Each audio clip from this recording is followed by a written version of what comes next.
자, 여러분 안녕하십니까? 이번 시간에는 교과서 170쪽 빛의 이중성입니다. 봅시다. 학습 목표입니다. 빛의 이중성을 알고 영상 정보가 기록되는 원리를 설명할 수 있어야 됩니다. 그러니까 빛이 어떤 이중적인 성격을 가지고 있다. 뭐 그런 겁니다. 좀 웃기죠? 그림을 보면은 알 수 있는데 이제 이거는 뭐 파동을 이야기하는 거고 이거는 이제 입자를 이야기하는 겁니다. 봅시다. 빛이란 무엇일까? 빛의 본성에 대한 질문이죠. 그러니까 뭐 아주 쉽게 할 수 있는 질문이면서도 답하기에는 너무 어려운 질문입니다. 빛이란 무엇일까? 빛의 본성에 대해서는 과학자들의 논쟁이 오랫동안 있었습니다. 뭐 이러한 그 직진성을 따지게 되면 빛을 입자라고 생각하는 입자설로 설명할 수 있습니다. 하지만 소리나 파도와 같이 소리나 파도와 같은 파동은 그 장애물을 지난 다음에 뒤쪽으로 퍼지는 성질이 있죠. 자, 그런데 빛도 그러한 성질이 있습니다. 자, 보세요. 이게 이제 틈이 넓을 때는 뭐 이렇게 직진을 하지만 틈이 좁거나 가장자리를 지날 때에는 이런 식으로 뒤쪽으로 퍼져나가는 성질을 보입니다. 이러한 현상은 빛을 파동이라고 생각을 해야 설명이 가능합니다. 오른쪽 페이지 봅시다. 이와 같이 빛의 본성에 관해서는 입자설과 파동설이 오랜 시간 동안 대립해 왔습니다. 다음 활동으로 입자설을 주장한 과학자와 파동설을 주장한 과학자를 우리가 한번 알아봅시다. 자, 봅시다.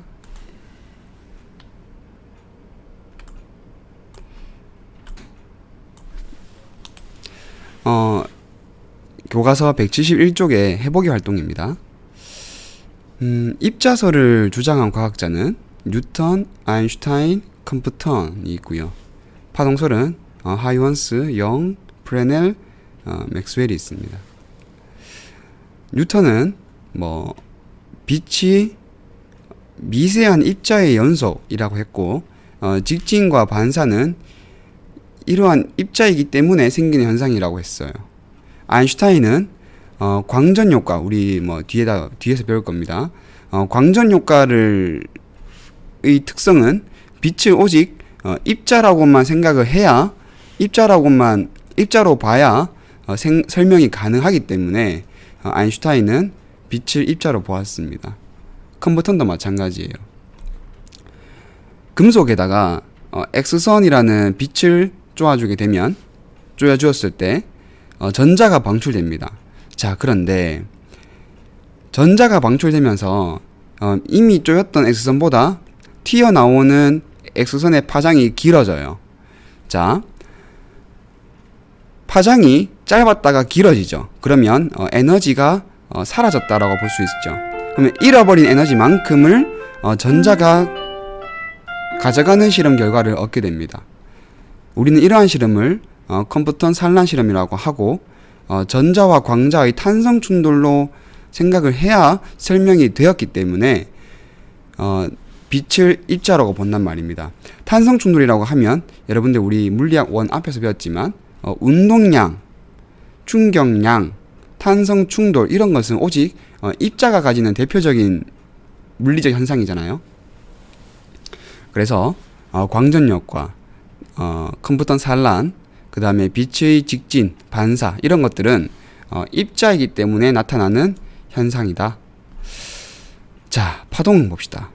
반면에 하이원스는 빛은 에테르라고 하는 매질에서 전파되는 파동이기 때문에 이러한 것이 가능하다라고 설명하였는데, 자, 이러한 하이원스의 에테르 가설은 나중에 이제 여러분들 우리 예전부터 배웠지만 에테르는 없다라고 실험적으로 증명이 되었죠. 말커슨과 몰리 실험에서 에테르를 검출하려 하였으나 검출이 안 되었다. 뭐 이런 겁니다. 자, 그 다음에 이제 아주 중요한 실험입니다. 영의 이중 슬릿 간섭 실험입니다. 간섭 무늬는 오직 빛이 파동이기 때문에만 생길 수 있습니다. 마찬가지예요. 프레넬의 회절 무늬도 오직 빛이 파동이어야만 가능합니다. 맥스웰도 마찬가지예요. 전자기학으로서 얻어지는 전자기파의 속력이 빛의 속력인데 빛의 속력이니까 빛은 전자기파입니다. 이 말이 좀 어려울 수 있는데, 자, 헷갈릴 수 있는데 잘 보세요. 전자기파의 속력이 광속이잖아요. 그런데 빛의 속력이 광속이에요. 따라서 전자기파는 빛이라고 할 수 있겠죠. 그런데 전자기파는 파동이잖아요. 따라서 빛을 전자기파로 본다 이 말입니다. 됐습니까?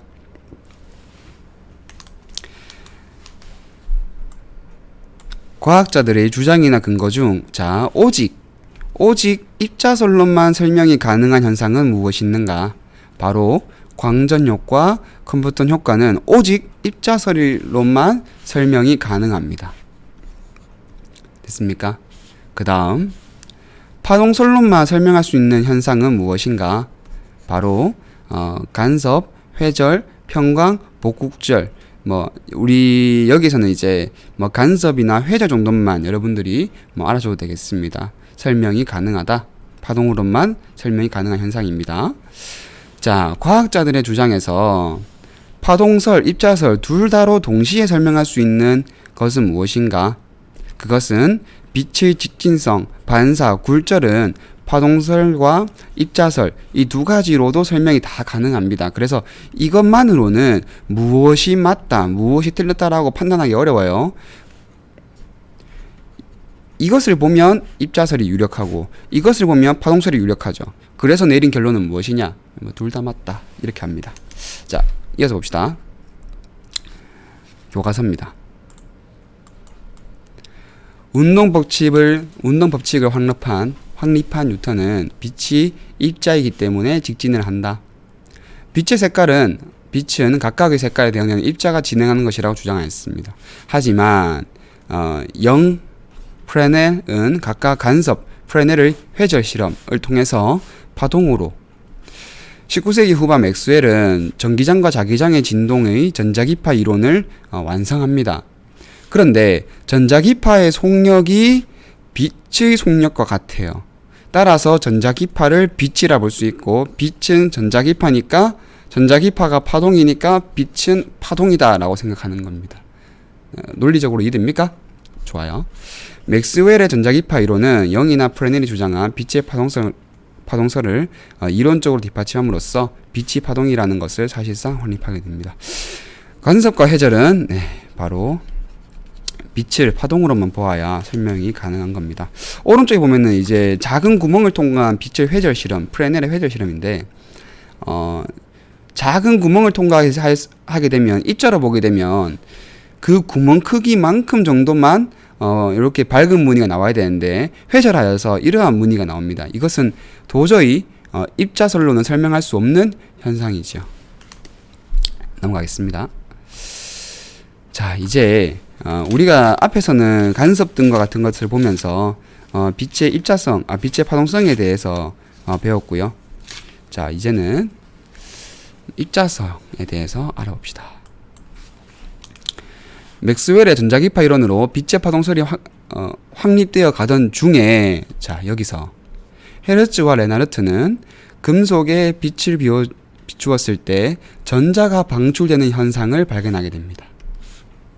자, 우린 이것을 광전 효과라고 합니다. 여러분들 잠깐 봅시다. 광전 효과, 광자, 전자입니다. 광자를 쪼아주게 되면, 금속에 광자를 쪼아주게 되면 전자가 튀어나온다. 이때 나오는 전자를 광전자라고 부릅니다. 됐습니까? 원인, 결과. 그런데 이러한 광전 효과는 기존의 파동설로는 설명이 안 되는 부분이 있습니다. 그래서 광전 효과는 빛의 입자성을 지지하는 실험이 되는 겁니다. 어떠한 부분이 파동설로 설명되지 않는가? 차근차근 봅시다. 금속판에 쪼여주는 빛의 진동수가 특정한 진동수 F0보다 작으면 빛의 세기가 센 빛을 비추어도 방출되지 않습니다. 이 진동수를 한계 진동수라고 합니다. 여러분들 우리 지금 어디를 봐야 되냐면요. 이것을 이해하기 위해서는 교과서 에너지 띠 이론을 봐야 돼요. 교과서 100쪽 보세요. 교과서 100쪽.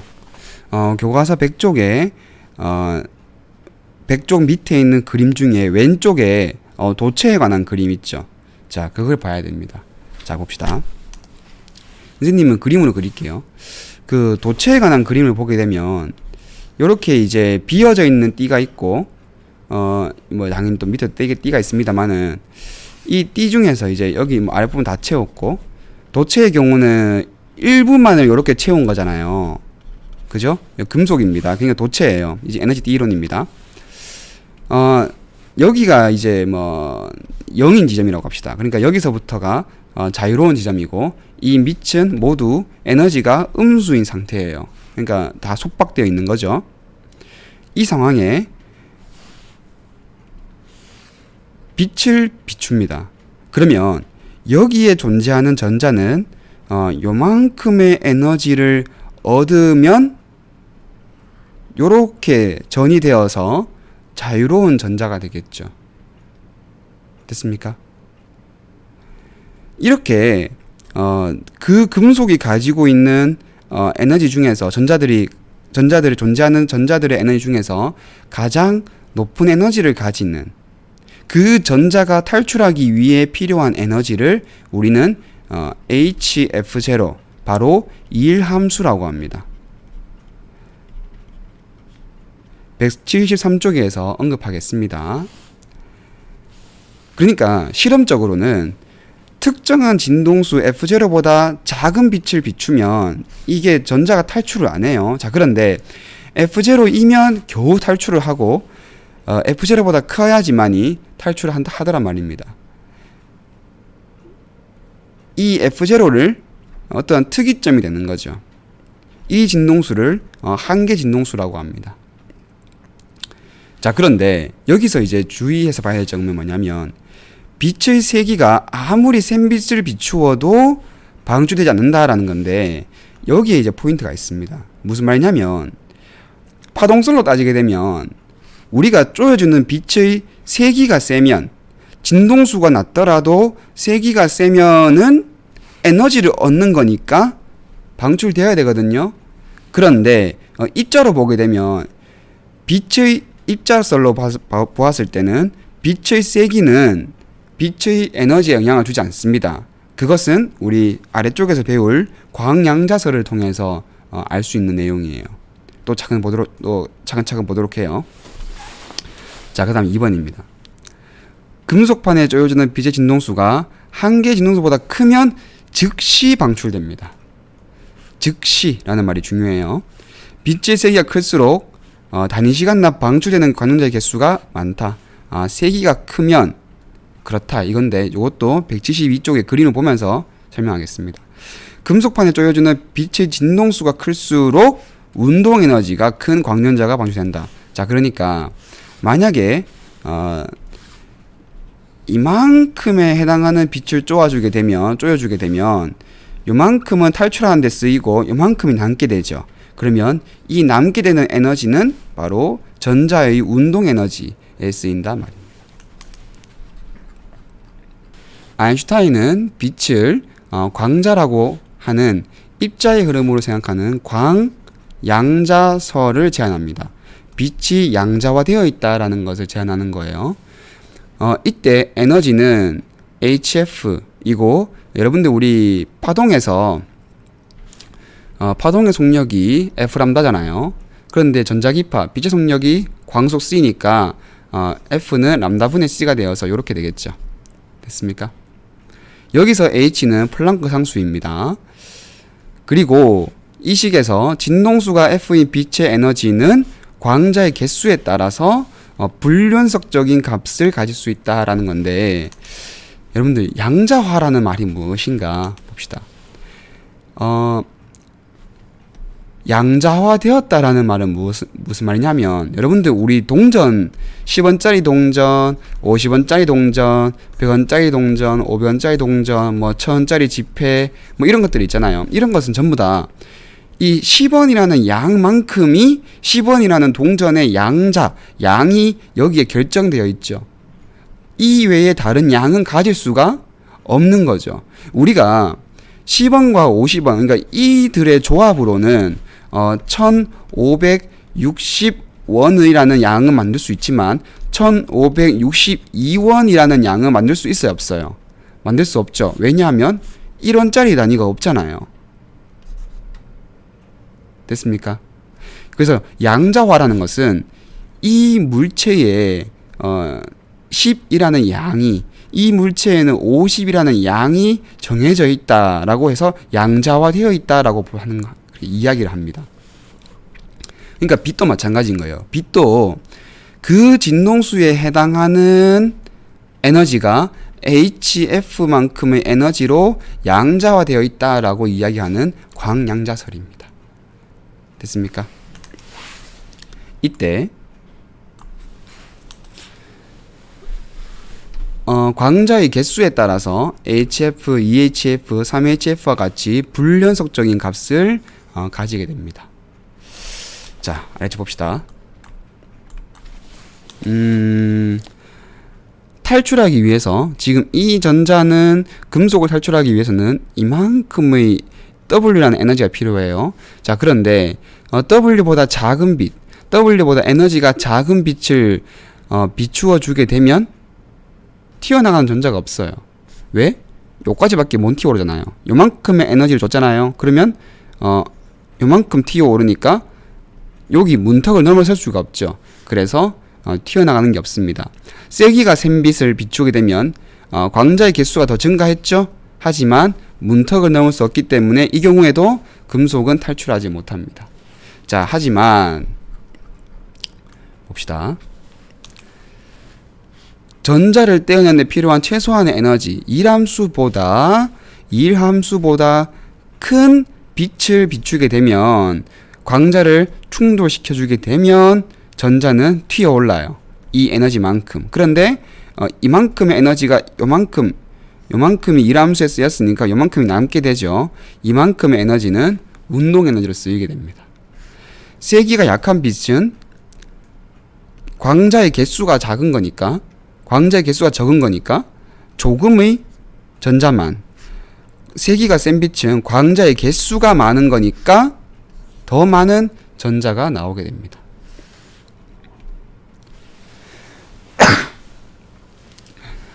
광자 한 개의 개수가 일함수보다 작을 때는 전자가 방출되지 않습니다. 하지만 광자 한 개의 에너지가 일함수보다 크면 전자는 즉시 방출됩니다. 자, 여기서 중요한 말은 일함수보다 작은 빛은 아무리 이 말 자체가 입자로 못난 거죠. 충돌하더라도 전자가 방출되지 못해요. 하지만 일함수보다 큰 빛은 충돌하게 되면 광전자의 수는 광자의 개수, 즉 빛의 세기에 비례하게 됩니다. 자외선과 같이 진동수가 큰 빛을 비출수록 광자 한 개의 에너지가 크므로 운동 에너지가 큰 잉여 에너지는 운동 에너지로 전환됩니다. 그래서 광전자들이 방출됩니다. 일함수와 진동수와의 관계를 봅시다. 한계 진동수 F0는 전자를 떼어내기 위한 최소의 진동수이죠. 한계 진동수 광자 에너지는 금속의 일함수와 같다. 자, 그래서 이 실험을 해보게 되면 전자가 튀어나오는 진동수 됐습니까? 그리고 진동수를 높이면 높일수록 전자의 운동 에너지는 커지게 되죠. 그래서 어떠한 그래프적인 관계를 통해서 우리가 한계 진동수를 알아낼 수가 있습니다. 이 일함수에 해당하는 진동수를 한계 진동수라고 한다. 이와 같이 광전 효과는 빛의 파동솔로는 설명이 되지 않습니다. 오직 입자솔로만 설명이 됩니다. 전자가 방출되기 위한 진동수의 조건은 무엇입니까? 예, 바로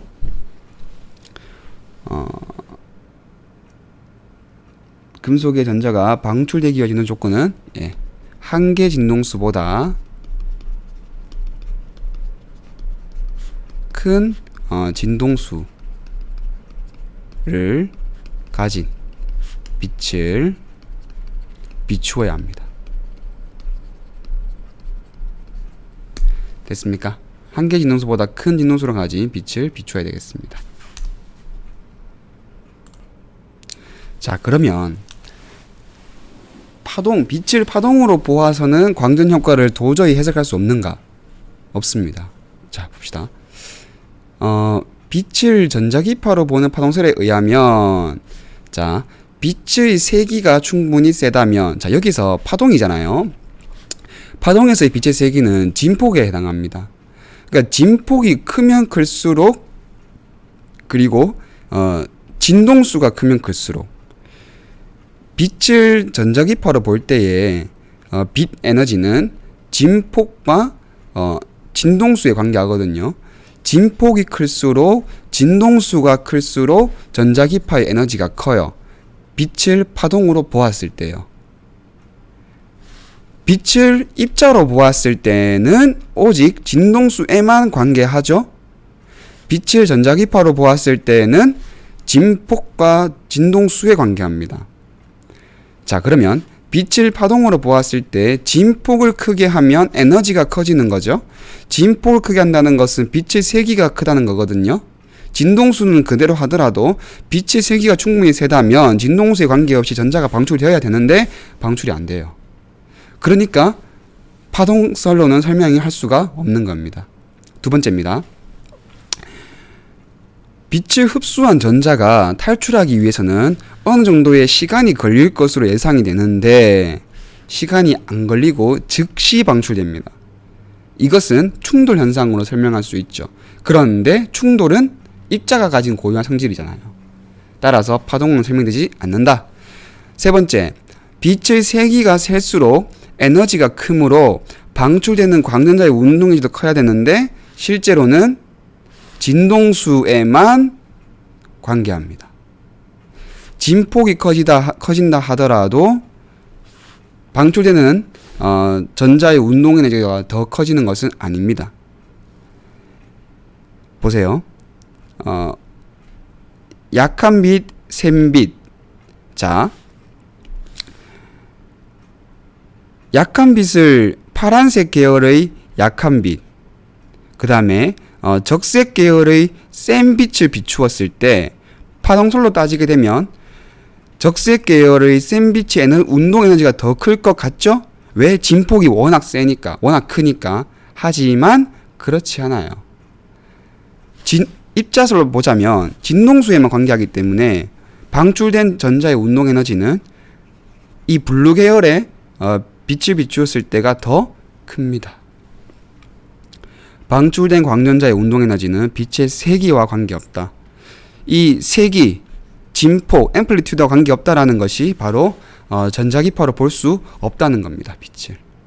그래서 광전 효과는 빛을 입자로 보는 대표적인 실험입니다. 그 다음 페이지입니다. 영상정보 기록장치. 자, 이러한 광전 효과를 이용한 우리 실생활에 사용되는 응용 사례입니다. 봅시다. 바로 CCD입니다. 우리 디지털 카메라에 쓰이고 있어요.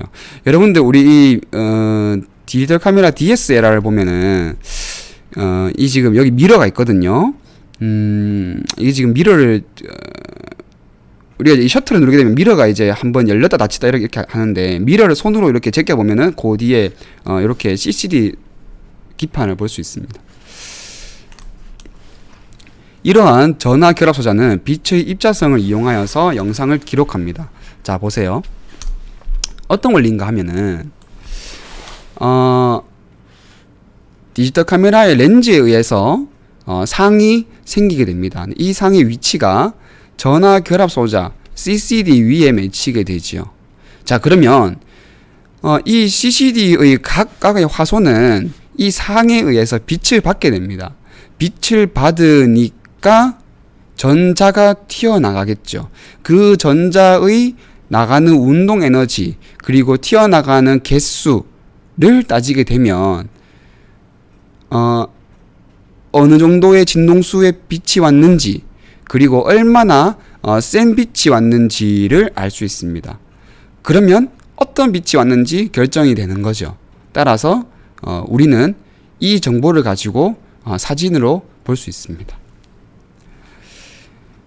각 화소는 그림과 같이 규소로 만든 P형 반도체, N형 반도체 기판 위에 절연체와 전극이 있는 구조로 되어 있습니다. 전극은 매우 얇은 반도체로 되어 있습니다. 봅시다. Pn 접합면에 광자가 도달하면 전자가 나오게 되죠. 그래서 전자와 양공의 쌍이 형성됩니다. 이때 전극에 플러스를 가하게 되면 전자는 플러스 극쪽으로 이동하게 되겠죠. 전자는 음을 띄고 있으니까.